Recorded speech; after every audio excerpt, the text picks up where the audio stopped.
नमस्कार मित्रों, आप सभी का यूपीएससी आईएएस एग्जाम्स यानी कि तपस्वी आईएएस में बहुत बहुत स्वागत है। आज के हमारा इस हिस्ट्री लेक्चर का टॉपिक है इंडस वैली सिविलाइजेशन पार्ट 2। पहले पार्ट में हमने देखा था कि इंडस वैली सिविलाइजेशन की जो डिस्कवरी है, ओरिजिन है, एक्सटेंट है और उसका जो कल्चर है, आर्ट्स है, सोसाइटी है, उन सब के बारे में हमने पहले लेक्चर में जाना। अब इस लेक्चर में जानेंगे कि जो इम्पोर्टेंट साइट्स है, आर्कियोलॉजिकल रिमेन्स है, आर्कियोलॉजिकल डिस्कवरीज है, उसके बारे में आज इस वीडियो लेक्चर में जानेंगे। साथ ही साथ ये जानेंगे कि इंडस वैली सिविलाइजेशन के जो संबंध रहे दूसरे सिविलाइजेशन जैसे कि इजिप्शियन सिविलाइजेशन और जो मेसोपोटामियन सिविलाइजेशन है उसके साथ इसके जो संबंध रहे, व्यापारिक संबंध कैसे रहे, वो भी आज इस वीडियो लेक्चर में जानेंगे। और साथ ही साथ ये भी जानेंगे कि इसका जो पतन है वो कौन कौन से कारणों से हुआ, कौन कौन सी थियरी दी गई है इसके पतन के ऊपर, उसके बारे में भी आज इस वीडियो लेक्चर में जानेंगे। तो सबसे पहले हम एक जो ओवरव्यू है इंडस वैली सिविलाइजेशन का वो ये देखिए, यहाँ पर एक आर्टिस्टिक डिपिक्शन दिया गया है, उसमें ये उस वक्त की जो परिस्थिति थी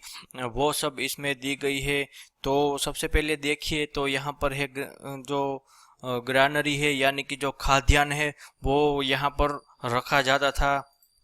The government collect grain as a form of tax. It was stored in a huge granary and used in times of famine. यानी कि जो फेमाइन है उस वक्त भी ये जो ग्रानरी है उसका इस्तेमाल होता था, और साथ ही साथ ये जो गोडाउन है उसके तौर पर भी ये जो ग्रानरी है उसका इस्तेमाल ये है वो होता था। और साथ ही साथ आप देखिए, जो यहाँ पर खेती बाड़ी कर रहे हैं और साथ ही साथ ये बुलोक काट है, इसका इस्तेमाल कैसे होता था? इसका इस्तेमाल होता था ट्रांसपोर्ट के लिए, दूसरे देशों के साथ जो व्यापार है उसके लिए। ये जो बुलोक काट है वो मेन, उसका जो मेन कहा जाए तो ट्रांसपोर्टेशन जो मैकेनिज्म था वो था ये बुलोक काट से ही वो लोग दूसरे देशों के साथ जैसे कि मेसोपोटामिया है, इजिप्ट है, उनके साथ वो ट्रेड करते थे। और एक यहाँ पर दिया गया है the great bath at Mohenjodaro may have been used to cleanse and purify people before religious ceremonies. ये तो एक थियोरी है, लेकिन जो ग्रेट बाथ है उसका इस्तेमाल काफ़ी सारी उस पर थियरीज दी गई है। जैसा कि यहाँ पर दिया गया है कि इसका इस्तेमाल रिलीजियस सेरेमनीज में इसका इस्तेमाल किया जाता। सबसे पहले जब आपको जो कहा जाए तो जो पवित्रता साबित करनी होती है उसके तौर पर भी इसका इस्तेमाल होता था। इंडस वैली सिविलाइजेशन के लोग हैं वो फिशरीज भी जानते थे और साथ ही साथ वो खेती बाड़ी है वो भी जानते थे। और जो कॉटन कल्टीवेशन है वो सबसे पहले जिस किसी ने किया तो वो थे इंडस वैली सिविलाइजेशन के पीपल। वो भी इन्होंने ही दुनिया को ये जो कॉटन है उसके बारे में बताया। और साथ ही साथ वो लोग शिकार भी करते थे। वो ये जो भाला होता था उसका इस्तेमाल ही वो शिकार के लिए करते थे। और साथ ही साथ एक थियरी ये भी है कि ये लोग है वो खेल के तौर पर भी ये जो शिकार है उसका इस्तेमाल करते थे। तो यहाँ पर ये जो है वो मोहेंजोदारो है वो यहाँ पर दिया गया है। ये सिंधु नदी है, यहाँ पर आमरी जो कि सिंध में है, चनु दाड़ो, और सबसे आखिरी में है वो है सुतकाहेंदोर, यहाँ ये थार डेजर्ट है। और साथ ही साथ आप देखिए लोथल है वो कहाँ है? लोथल है वो यहाँ पर है। और रंगपुर, जो लोथल है वो इंडस वैली सिविलाइजेशन का मेन पोर्ट हुआ करता था, क्योंकि वहाँ पर जो आर्कियोलॉजिकल जो रिमेन्स मिले हैं उसके और साथ ही साथ दूसरी एक जो फैक्ट्री जैसा सेटलमेंट्स भी वहाँ से मिला है और गोडाउन भी मिला है। तो ये जो लोग हैं ये जो बहरीन है अभी का दिलमुन, वहाँ से मेसोपोटामियन और इजिप्शियन के साथ वो लोग हैं वो ट्रेडिंग करते थे। तो ये देखिए, ये पूरा एक अब देखते हैं इंडस वैली सिविलाइजेशन की जो मेजर आर्कियोलॉजिकल साइट्स है उसके बारे में जानेंगे। सबसे पहले देखेंगे कि जो मोहेंजोदाड़ो है वो उसके बारे में जानेंगे। और हड़प्पा, कालीबंगान, राखीगढ़ी, धोलावीरा, लोथल, सूरकोटड़ा जैसे जो मेजर जो साइट्स मिली है उसके बारे में भी इस वीडियो लेक्चर में हम जानने वाले हैं। तो यहाँ पर ये एक विस्तार से दिया गया है कि कौन कौन सी जगह कहाँ पर है। आप इस वीडियो को पॉज करके इसे नोट डाउन भी कर सकते हैं और इसका जो स्क्रीनशॉट है वो भी ले सकते हैं कि कहाँ पर। ये जो है वो सरस्वती रिवर है जो कि अभी एग्जिस्ट नहीं कर रही है, ये है सिंधु नदी है।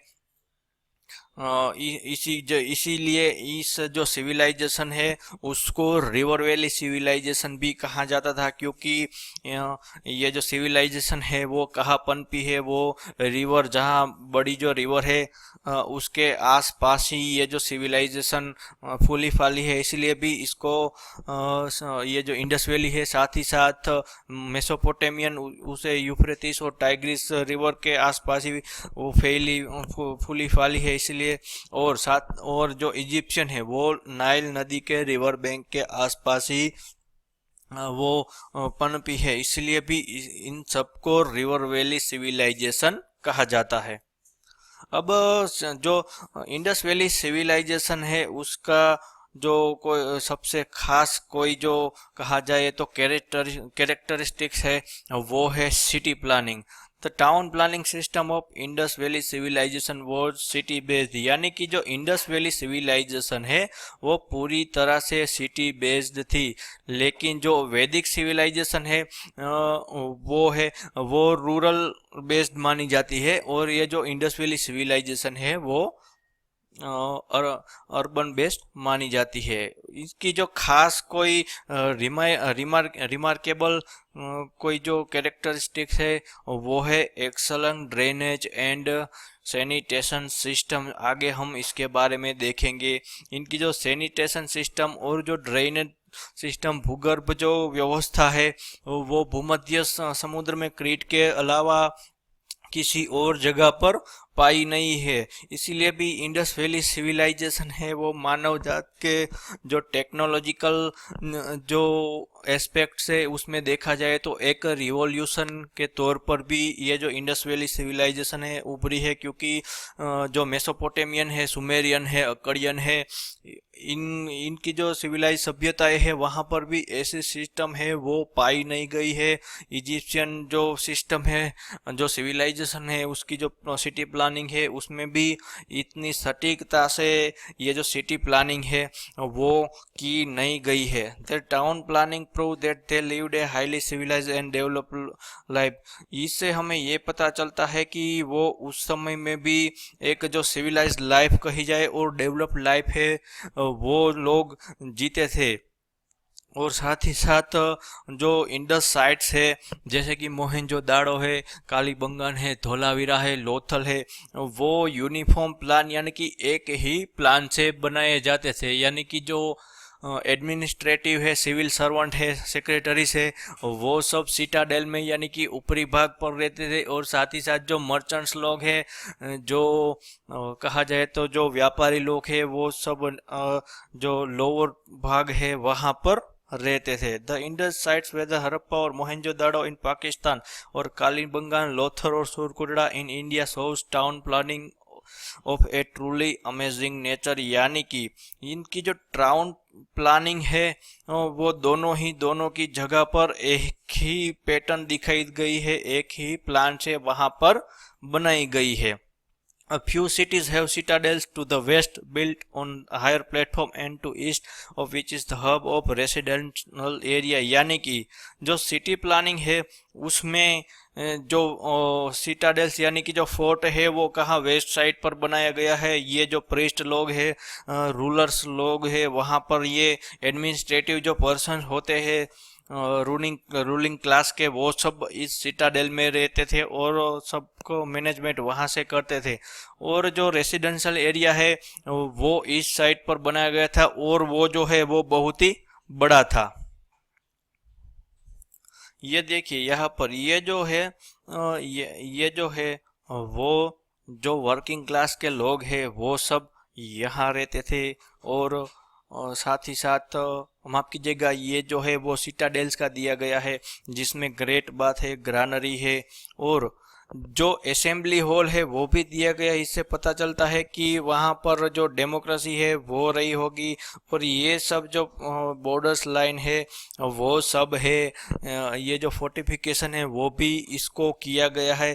और यहाँ पर ये जो स्तूप दिया है इससे ये भी पता चलता है कि ये लोग जो रिलीजियस एक्टिविटी है उसमें भी काफ़ी जो भाग है वो लेते थे।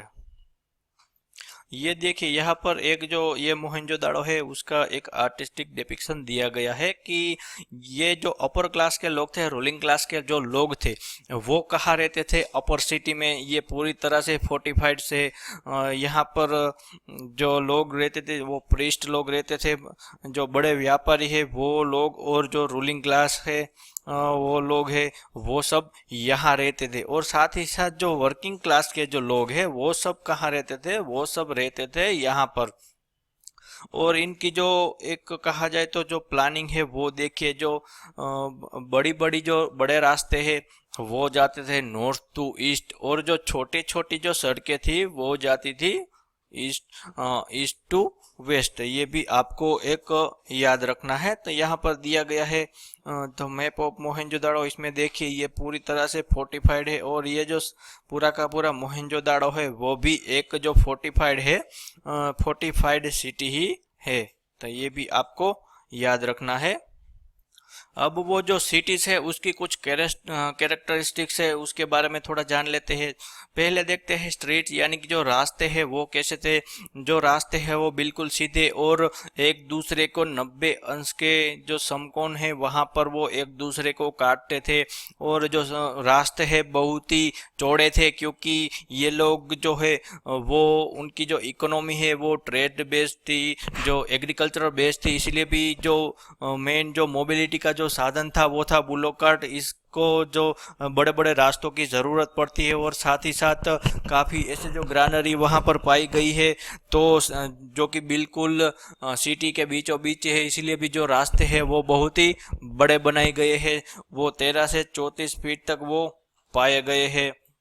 और the streets and road divide the city into rectangular blocks, यानी कि रास्ता और ये जो रास्ते हैं और बड़े बड़े जो रोड्स है, हाईवेज है, वो सिटी को एक रेक्टेंगुलर ब्लॉक्स में डिवाइड्स करते हैं। और जो मेन रास्ते, मुख्य रास्ते होते हैं हाईवे, वो नॉर्थ टू साउथ बने हुए हैं। और वहीं जो छोटी छोटी जो सड़कें हैं वो ईस्ट टू वेस्ट बनाई गई है। और उसका जो सबसे बढ़िया जो कैरेक्टरिस्टिक है वो है ड्रेनेज सिस्टम, यानी कि जो ड्रेनेज सिस्टम है वो काफ़ी एडवांस था। जो हर एक घर की जो अपनी एक खुद की ड्रेनेज सिस्टम थी, ड्रेनेज लाइन थी, वो कहाँ मिलती थी, वो पब्लिक ड्रेनेज थी, वो उनको मिलती थी। और वो सब है वो सिटी के बाहर जाती थी। तो अभी की जो हम जो म्यूनिसिपल आप कॉरपोरेशन की जो प्लानिंग देखते हैं वो सब कहाँ से ली गई है, इंडस वैली सिविलाइजेशन है, क्योंकि वो हाईली टेक्नोलॉजिकल थी। यहाँ पर आप देखिए हर घर से एक जो ड्रेनेज है वो कहाँ जाती थी, मेन लाइन से। मेन लाइन है वो कहाँ मिलती थी, जो सिटी की जो कॉमन लाइन है वो इससे मिलती थी। और ये सब जाती थी कहाँ, सिटी से बाहर।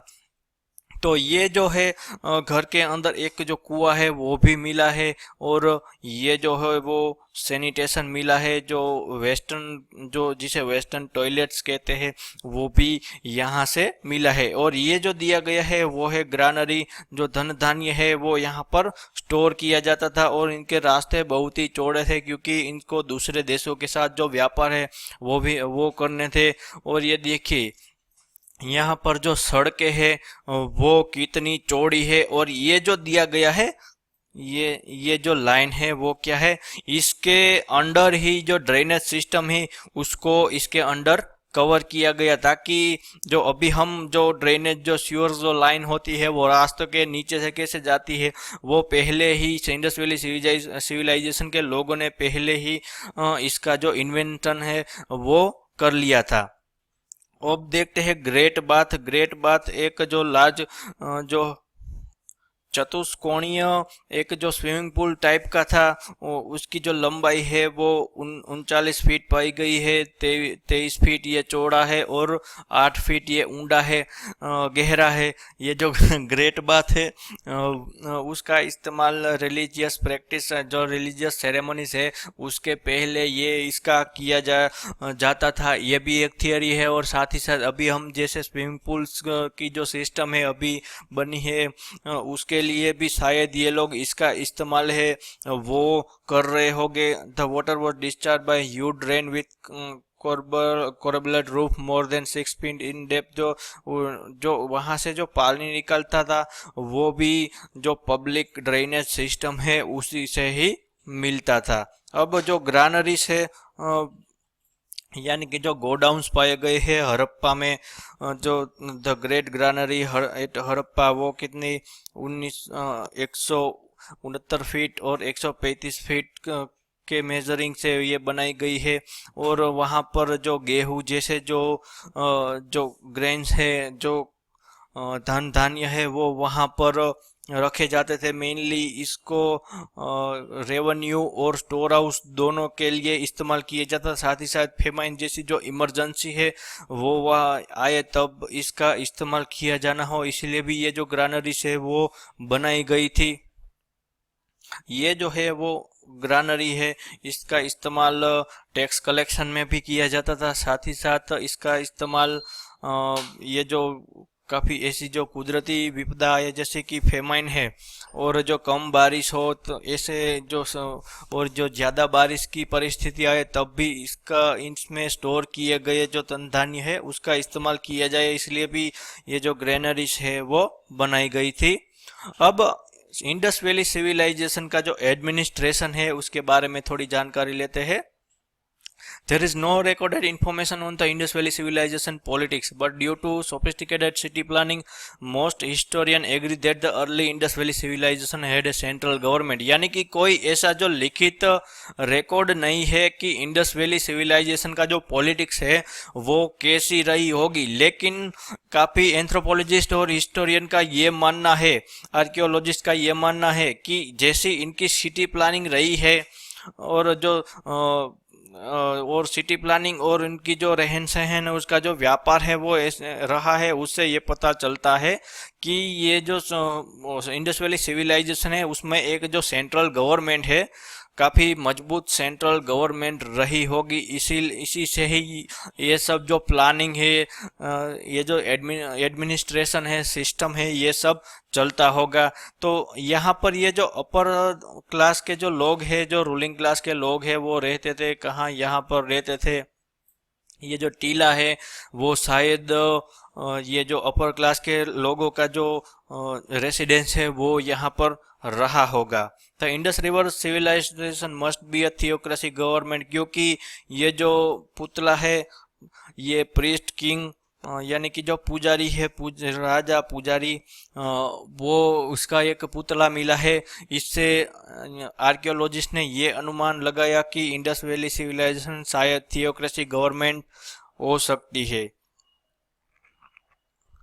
अब देखते हैं मोहेंजो-दाड़ो के बारे में।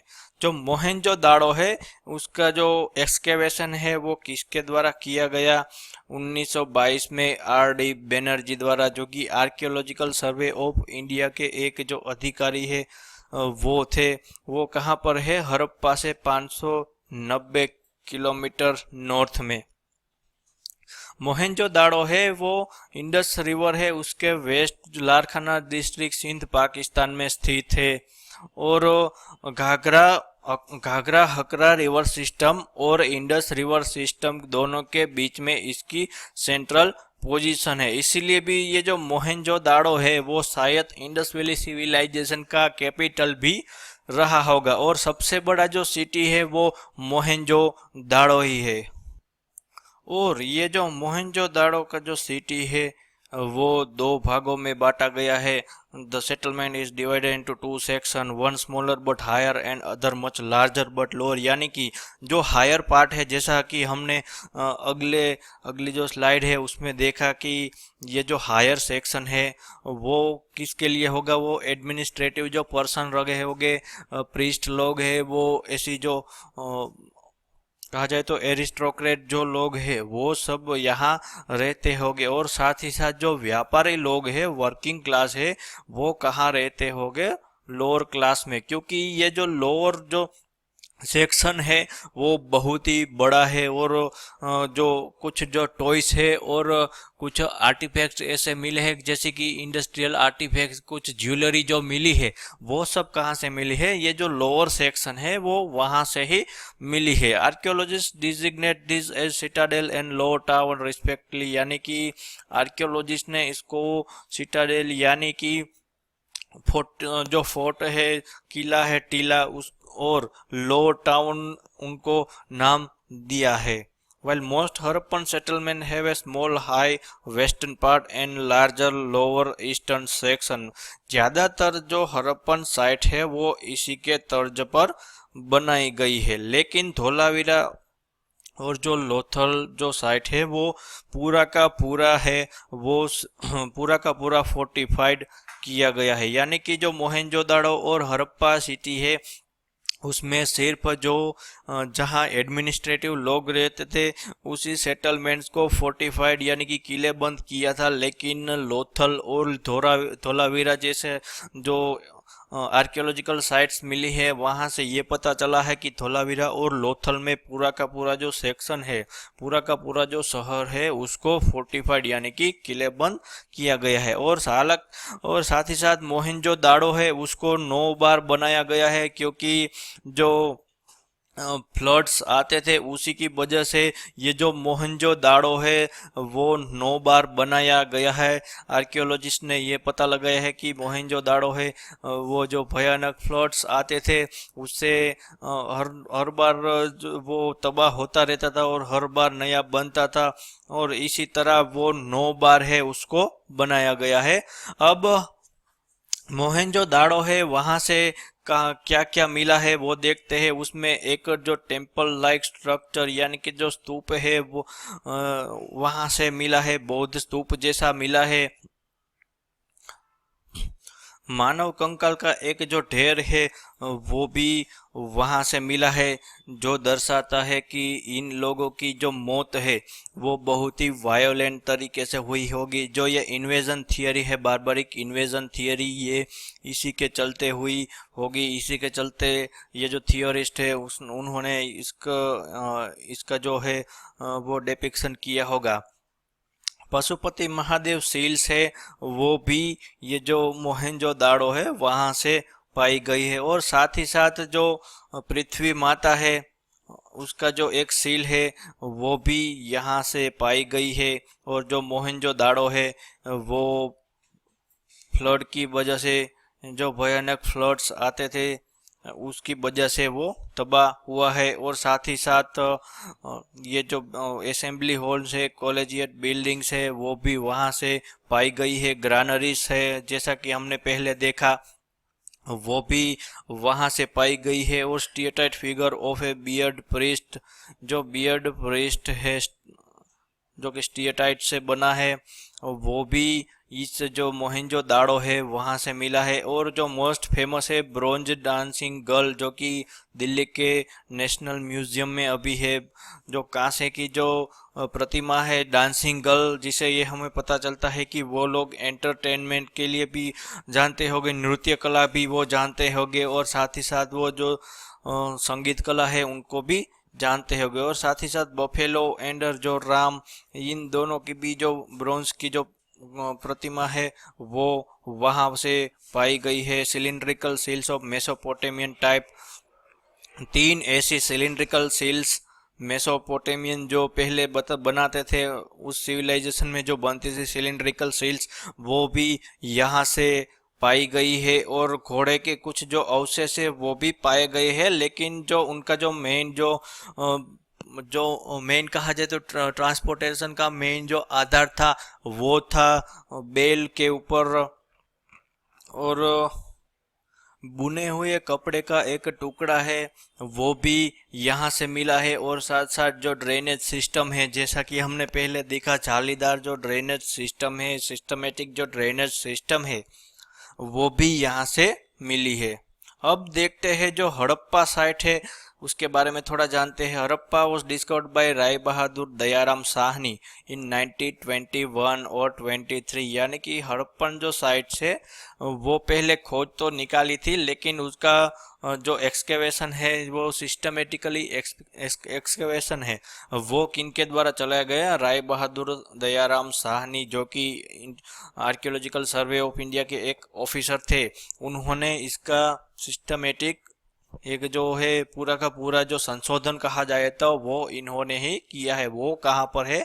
मोंटगोमरी जिले में, पंजाब, जो कि इसका जो स्टेट है पंजाब पाकिस्तान वाला, वहां पर रावी नदी के आसपास ये जो हड़प्पा है वो स्थित है।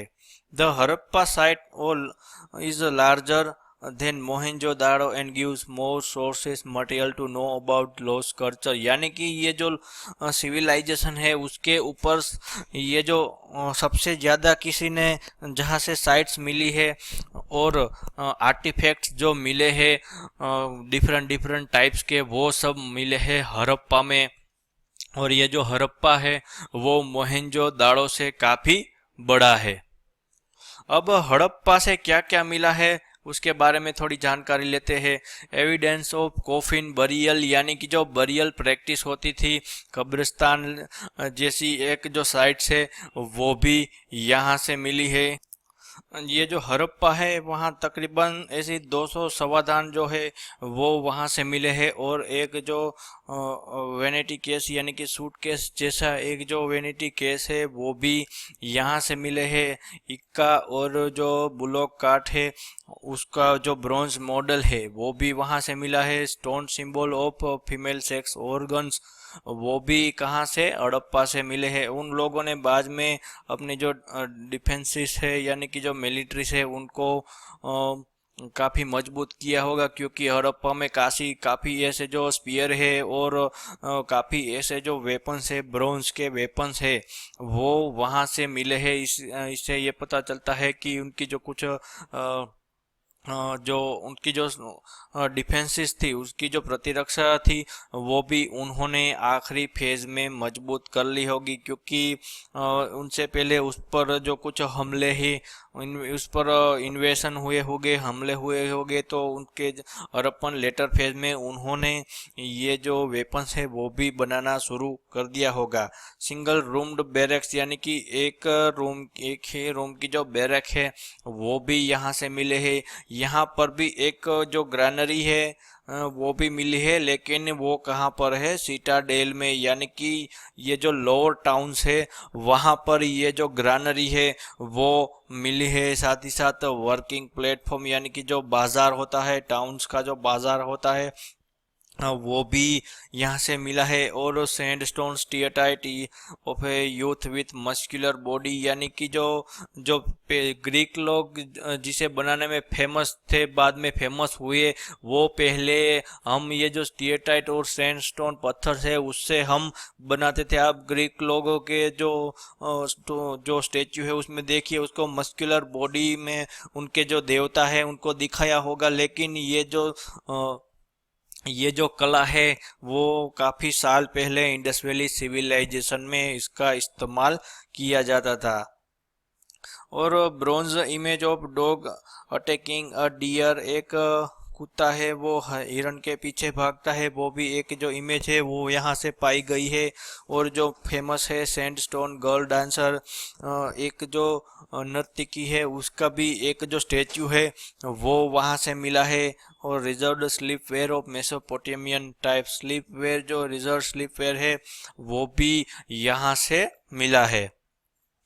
ये देखिए यहाँ पर जो लोथल है अब जो लोथल है उसके बारे में जानकारी लेते हैं, क्योंकि जो लोथल है वो उसका जो कभी ना कभी मुख्य जो पोर्ट है वो रहा होगा। जो Lothal was excavated by Shikaripura Ranganathan Rao S R Rao द्वारा 1954 में उसका एक्सकेवेशन किया गया है। यहाँ पर जो लोथल है उसका एक मैप दिया गया है, उसमें देखिए ये जो पूरा का पूरा है वो फोर्टिफाइड किया गया है, और उसकी ग्रानरी है। यहाँ से जो शिप्स है वो शायद उससे वहाँ से एंटर होते होंगे। यहाँ पर प्लेटफॉर्म बनाया गया है, और ड्रेनेज जो पानी निकालने की जो ड्रेनेज सिस्टम है वो भी यहाँ पर दी गई है। और साथ ही साथ जो लो टाउन यानी कि जो वर्किंग क्लास के लोग जो रहते थे वो भी दी गई है। और साथ ही साथ जो कहा जाए तो ये जो लोथल था वो अभी के तौर पर जैसा हम बनाते थे उसी की तरह वो उसको बनाया गया है। यानी कि जो अभी का जो आप देखते हैं काफ़ी ऐसे पोर्ट्स देखते हैं, वहाँ की जो सिस्टम है, वहाँ का जो एडमिनिस्ट्रेशन है, वैसा ही ये जो लोथल है वहाँ पर इसे बनाया होगा। और यहाँ पर शहर के बाहर एक कब्रिस्तान है, कब्रगाह है, दफनगाह है, वो भी यहाँ से मिली है। वो कहाँ पर स्थित है? भोगाओ नदी है उसके किनारे ये स्थित है। The city was divided into Citadel and the low town and the dockyard, यानी कि ये जो सिटी है वो पूरा का पूरा हालांकि सिटाडेल है, लेकिन उसमें भी अपर टाउन और लो टाउन है, वो उसको डिवाइड किया गया था।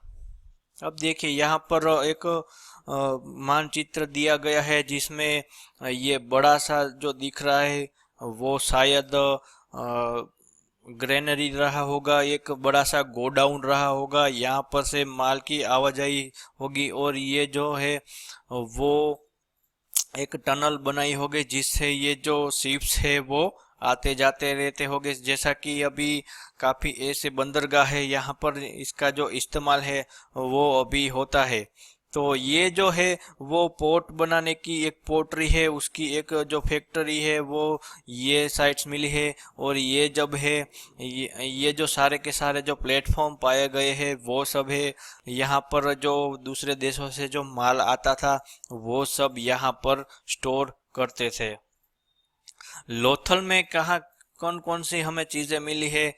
जो चावल है, राइस है, उसका एविडेंस वहां पर मिला है। यहाँ पर एक फायर अल्टर्स यानी कि जो पवित्र आग जहाँ पर रखते थे, जैसे कि जो पारसी लोग जो अपनी आग जहाँ रखते थे ऐसी ही एक जो चीज़ है वो वहाँ यहाँ से पाई गई है।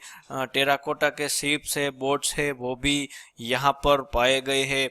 और जो उसके जो घर है वो उसका जो एंट्रेंस है वो कहाँ पर है? वो फ्रंट में दिया गया है। लेकिन काफ़ी ऐसी हड़प्पन और मोहनजोदड़ो में जो घर है वो अंदर की तरफ खुलते थे, जैसे कि जो धूल है, मिट्टी है, वो अंदर की तरफ ना आए पाए। लेकिन इसका जो एंट्रेंस है, हर जो कमरा है उसका जो एंट्रेंस है वो बाहर ही तरफ खुलता था। Bronze rod stick with measure marks, यानी कि जो रोड है वहां पर ब्रोंज के जो कहा जाए तो स्टिक मार्क है, मेजरमेंट मार्क है।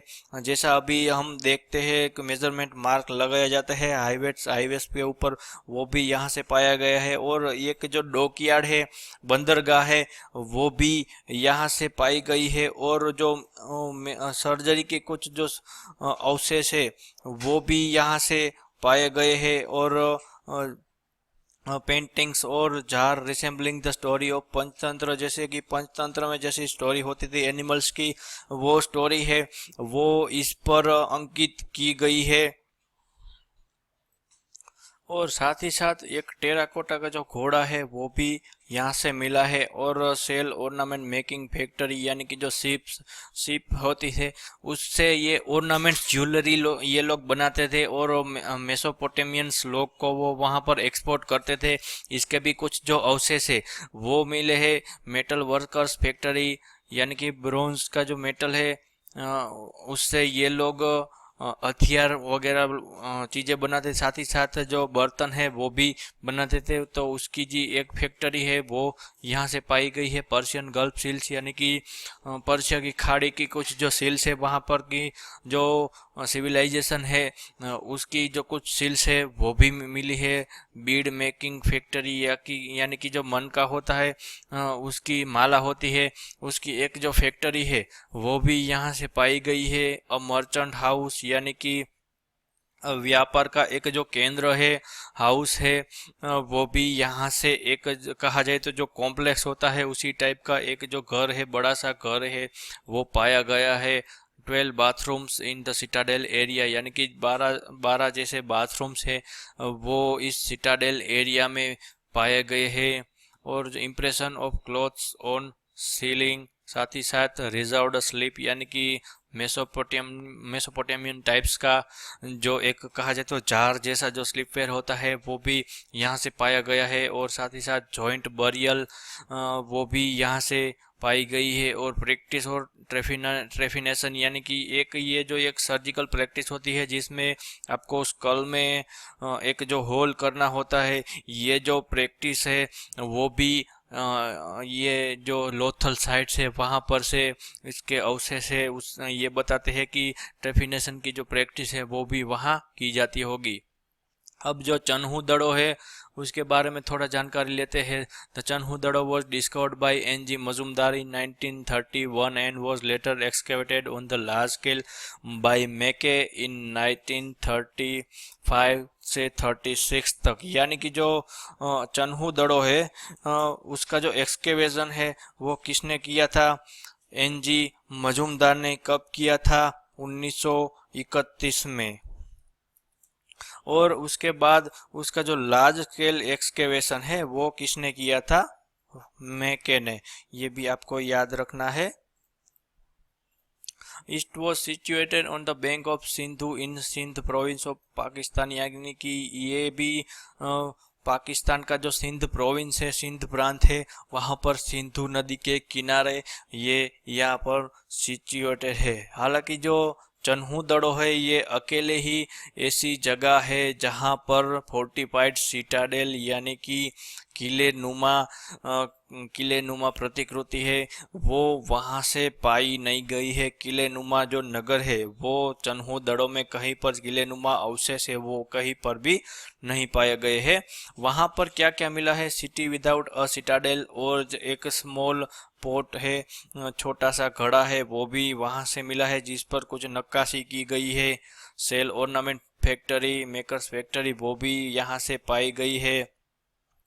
और जैसा कि लोथल में फैक्ट्रीज बनी थी, metal worker, bead making factory, shell ornament factory, ये सब यहाँ पर से भी पाई गई थी। और यहाँ पर एक जो बेंगल यानी कि जो चूड़ियाँ बनाने की जो एक फैक्ट्री है वो भी वहाँ से पाई गई है। ये आपको याद रखना है। अब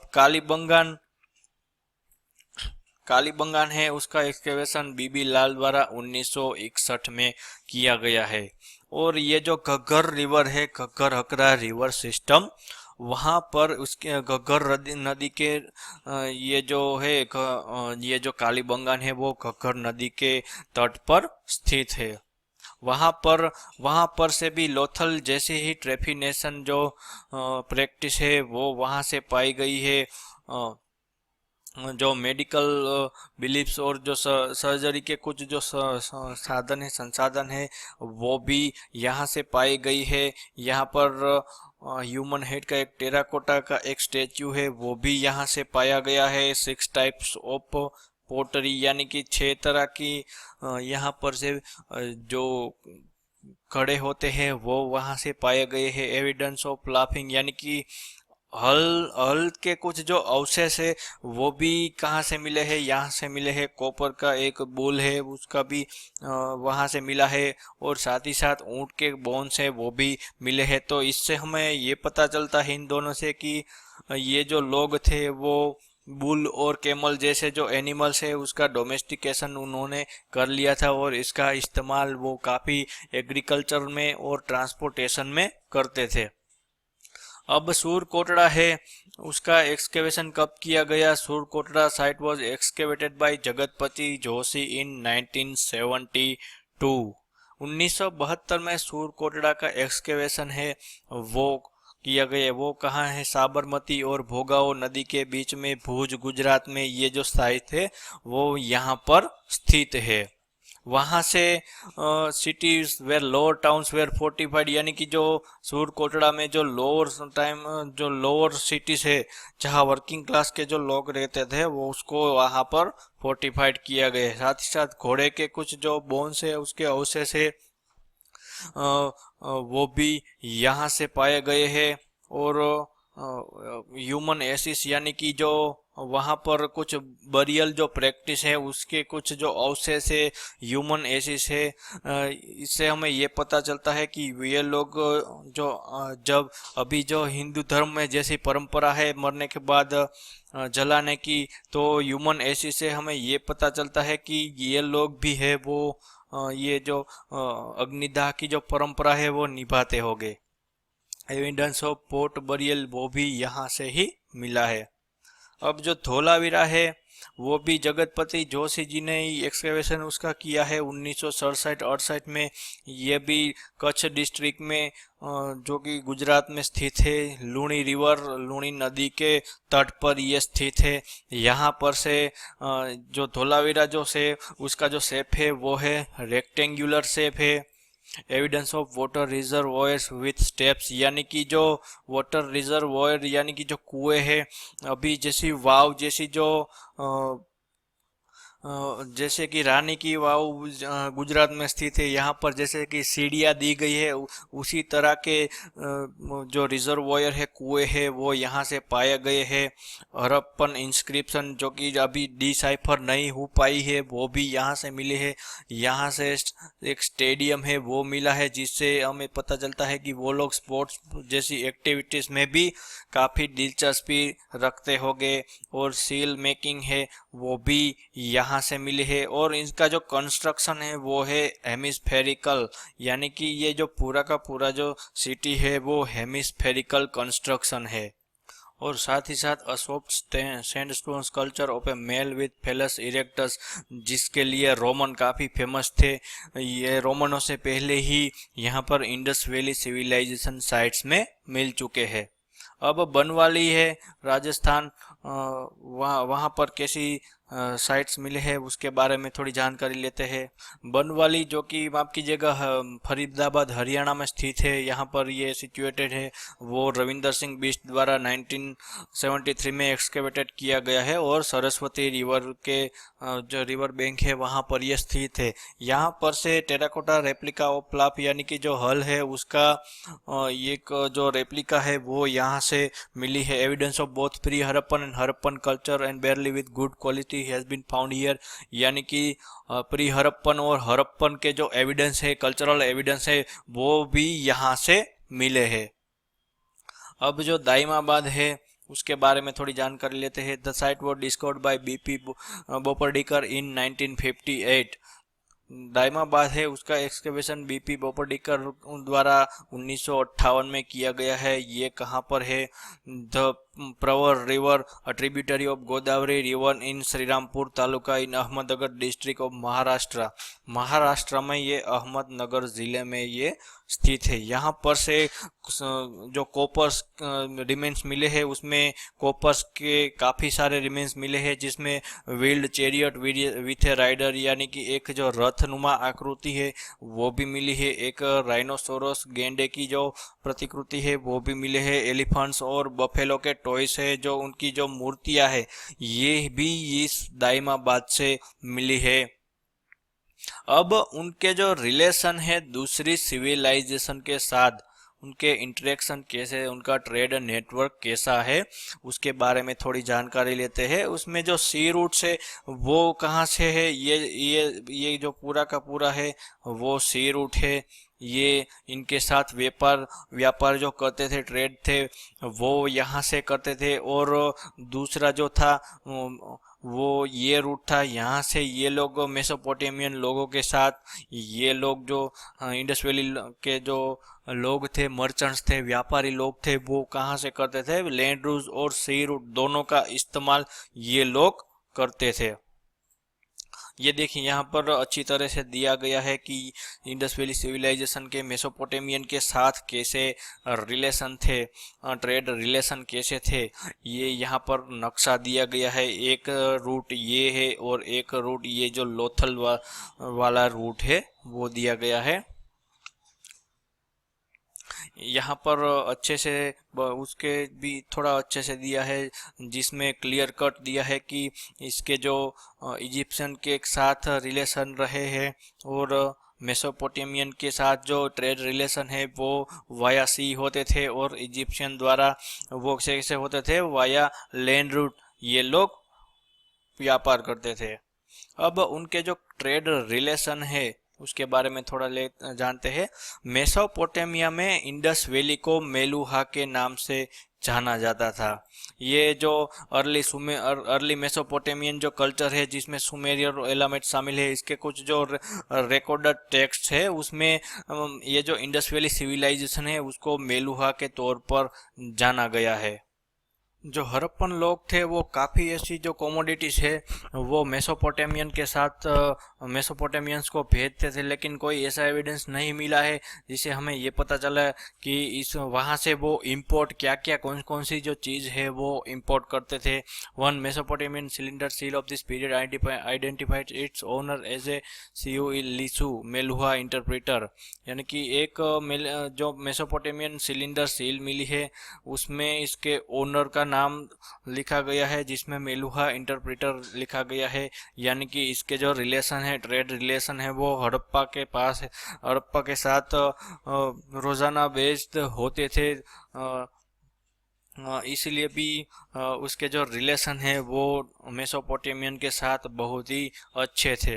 अकडियन levels in the city of Eshnunna yielded Harappan materials including a cylinder seal with design of Harappan animals, यानी कि अकडियन जो सिटी है वहाँ से हड़प्पन मटेरियल्स मिले हैं, और साथ ही साथ उनकी जो सिलिंड्रिकल जो सील है जिसके लिए वो फेमस थे, उसमें हड़प्पन एनिमल्स के जैसे कि हाथी है, राइनो है, घड़ियाल है, उसके कुछ जो सील, उसके जो मानचित्र है वो उस पर अंकित किए गए हैं।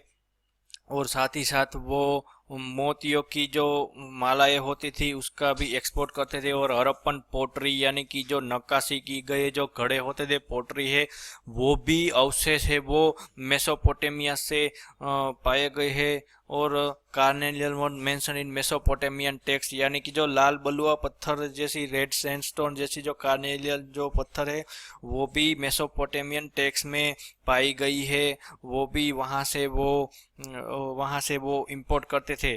तो Harappa was mentioned as a source of copper by some Mesopotamian text, यानी कि कुछ जो राइटिंग टेक्स्ट है मेसोपोटामिया के, उसमें हड़प्पा को सोर्स ऑफ कॉपर यानी कि तांबे का सबसे बड़ा जो सोर्स है वो उसको हड़प्पा को तांबे का बहुत ही बड़ा सोर्स के रूप में मेंशन किया गया है। Some Mesopotamian text mention that the Meluhhas have large boats and seaworthy craft for distant trade, यानी कि जो हड़प्पा के लोग हैं उसके पास बहुत ही बड़े बड़े जहाज है, जैसे वो लोग हैं वो दूसरे देशों के साथ व्यापार है वो करते थे।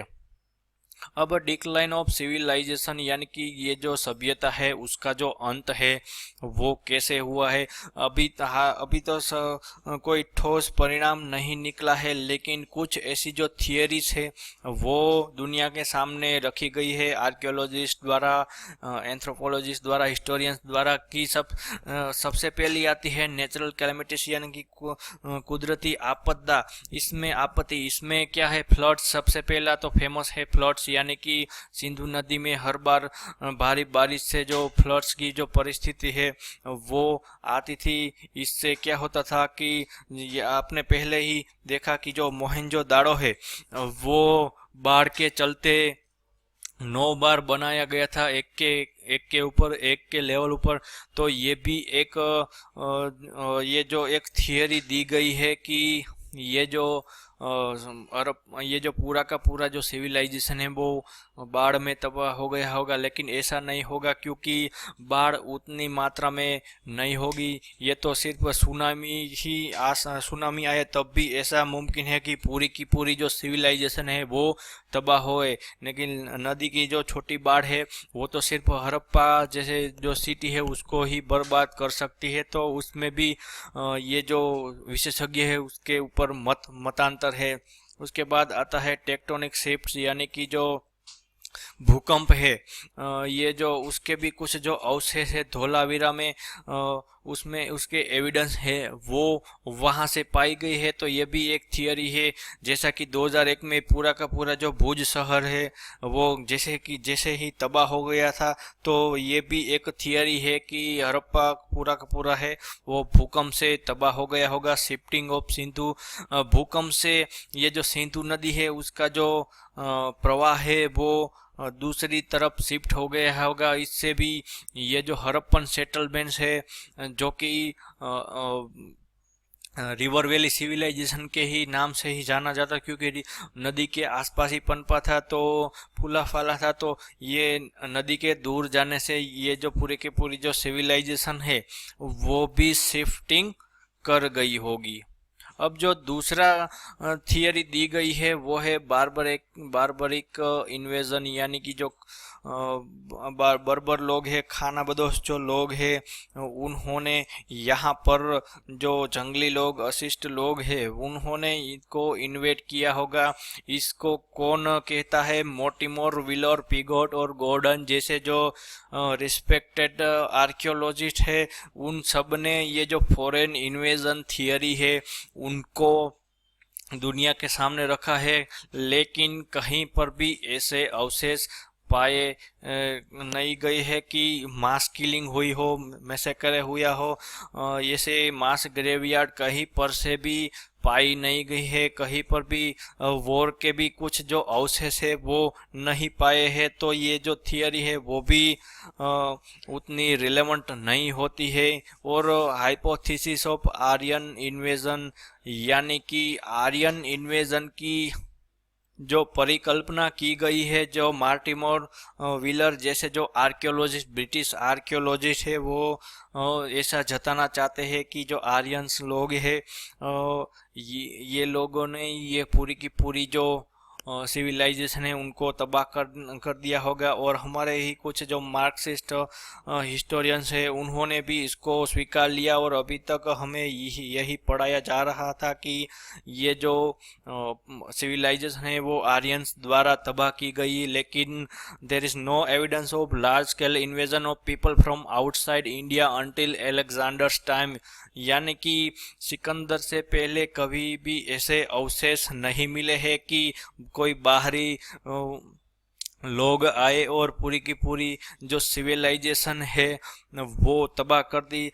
और साथ ही साथ skeleton found in excavation do not suggest the arrival of new racial types, यानी कि जो स्केलेटन्स जो मिले हैं वो भी ये दिखाते हैं कि ये जो लोग हैं वो कहीं भी बाहर से नहीं आए थे। Most of description of the flora and fauna, the geography and climate mentioned in the Rigveda suggest to their connection with the Indian subcontinent rather than a colder Arctic climate, यानी कि कुछ लोगों का कहना है कि जो आर्यंस है वो यूरोप से आए हैं, आर्कटिक रीजन से आए हैं। लेकिन ऋग्वेद में जितनी भी जियोग्राफी दी गई है और फ्लोरा और फौना वनस्पति के बारे में, जंगल्स के बारे में और पेड़ पौधों के बारे में जो दिया गया है उन सब से ये पता चलता है कि ये जो जहाँ जितनी भी प्रजातियां है वनस्पति की, पेड़ पौधों की, ये तो सब सिर्फ इंडिया में ही बनती थी, ना ही कभी भी ये आर्कटिक रीजन में वो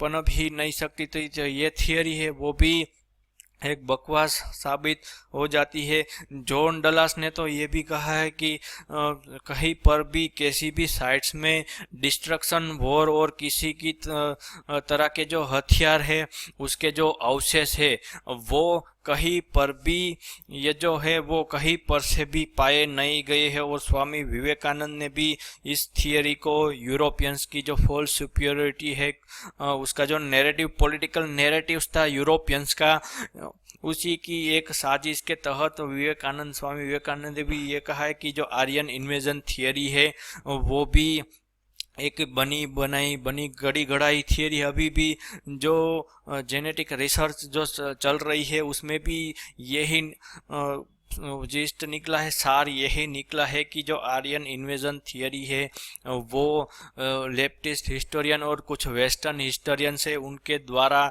गढ़ी गई है। तो ये था मेरा पूरा का पूरा लेक्चर इंडस वैली सिविलाइजेशन में, जिसमें हमने पहले भाग में देखा कि इसकी डिस्कवरीज है, आर्ट है, कल्चर है, उसका जो सिविलाइजेशन है, सोशल लाइफ कैसी थी, इकोनॉमिक लाइफ कैसी थी, उसके बारे में जाना। और दूसरे पार्ट में हमने जाना कि ये जो सिविलाइजेशन है उसमें शहरीकरण कैसा था, urbanisation, town planning, drainage system, वो सब कैसी थी, और कुछ जो इम्पोर्टेंट आर्कियोलॉजिकल साइट्स है वो भी कहाँ थी, वहाँ से क्या क्या मिला, ये सब हमने इस लेक्चर में देखा। और साथ ही साथ जाना कि इसका जो विनाश है उसके ऊपर जिन्होंने थियरी दी उस पर अभी बहस चल रही है, लेकिन कोई परिणाम नहीं निकला है, क्योंकि अभी जो वो प्रतिलिपि लिखी गई है हड़प्पा की वो अभी डिसाइफर नहीं की गई है। तो जब ये डिसाइफर होगी तब भी हमें पता चलेगा कि हड़प्पन सिविलाइजेशन एग्जैक्टली थी क्या। तो ये था मेरा पूरा का पूरा लेक्चर हड़प्पन सिविलाइजेशन के बारे में। तो आशा करता हूँ कि आपको ये पूरा का पूरा लेक्चर अच्छा लगा होगा।